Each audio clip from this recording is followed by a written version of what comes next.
Welcome back, everyone. Today's story comes from the talented Rare Apples on Tumblr. Thank you for this incredible inspiration. We've got an exciting topic to explore, so let's jump right in. The poster fluttered in the wind, its edges torn and faded. A face stared back, frozen in time, gone without a trace. The year 2017 marked the beginning of the disappearances, whispers of something lurking in the shadows. No one dared to speak of it openly, but the fear was palpable. The town knew, once taken, you never returned.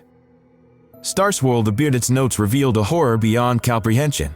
The Parabite Virus, born from chaos, was designed to create symbiosis but became a nightmare. It consumed, replicated, and spread uncontrollably. Twilight Sparkle's trembling hoof traced the words, her heart sinking. The virus was no accident, it was a curse unleashed upon Equestria.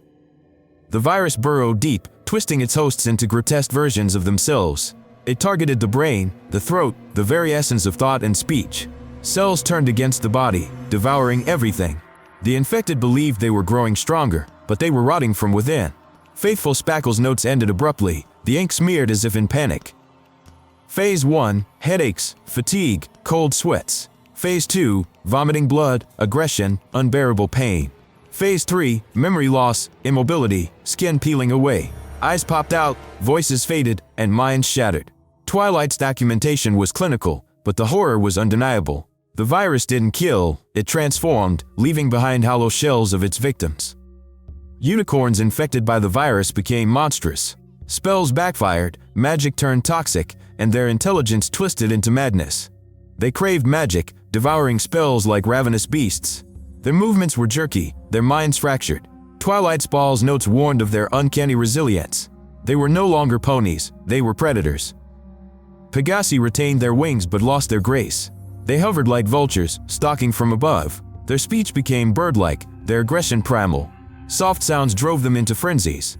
The skies, once a symbol of freedom, were now a hunting ground. Twilight Spall's final words were a plea, avoid open spaces. Earth ponies turned feral, gnawing on rocks and furniture.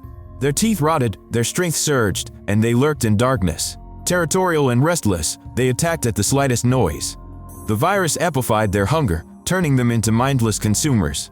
Twilight Spall's notes ended with a scribble, "They don't sleep." The virus spread through fluids, spells, and contaminated objects. Quarantine zones were established, but panic spread faster. Magical scanners, public campaigns, and travel restrictions were futile. The infected multiplied, and the healthy dwindled. Twilight's measures were desperate, a last stand against the inevitable. Pegasi no longer controlled the weather. Storms raged unchecked, crops failed, and plants grew wild. Animals fled or turned aggressive. Luna's moon hung heavy, a solid witness to the chaos. Twilight's notes grew frantic, the world was unraveling. Fear eroded trust. Ponies shunned each other, suspicion festering like the virus itself. Twilight's message of hope felt hollow. "Stay positive," she wrote, but the words were drowned out by screams. The magic of friendship was no match for the terror spreading through the land. 11. A single letter, M. Its meaning was lost, a fragment of a thought cut short. Was it a name?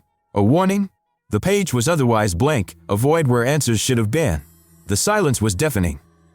Twilight's health held, but her sanity frayed. She scoured ancient texts, her vision blurring from exhaustion. Her hunger and thirst were secondary to her desperation.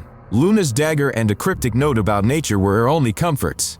The cure remained elusive. Applejack's strength became a lifeline, but trust was scarce. Her scars told the story of battles fought alone. She ate little, worked tirelessly, and cut her tail for mobility.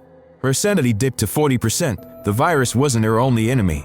Isolation was. Pinky's immunity was a cruel joke. She threw parties to distract from the horror, but her smile was brittle. Her right ear was gone, her tail cinched. Bites and scratches marred her coat. She was safe, but her friends were not. The guilt was crushing. Rarity's magic turned defensive, her spells laced with fear. Potions and charms were her last defense. Her hair was cut, her tail braided. Scratches from an unknown assailant marked her. She was mildly infected, her fate hung in the balance. Even infected, Fluttershy clung to kindness. She cradled a stuffed bunny, a ghost of her past. Her body was failing, her sanity at 20%.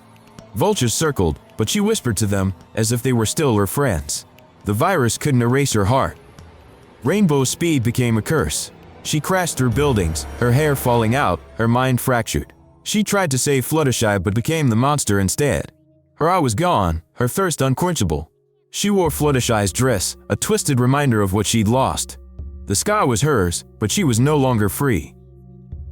That's a wrap. A big thank you to Rare Apples on Tumblr for this amazing story. If you enjoyed this video, don't forget to like, subscribe, and hit the bell icon for more content.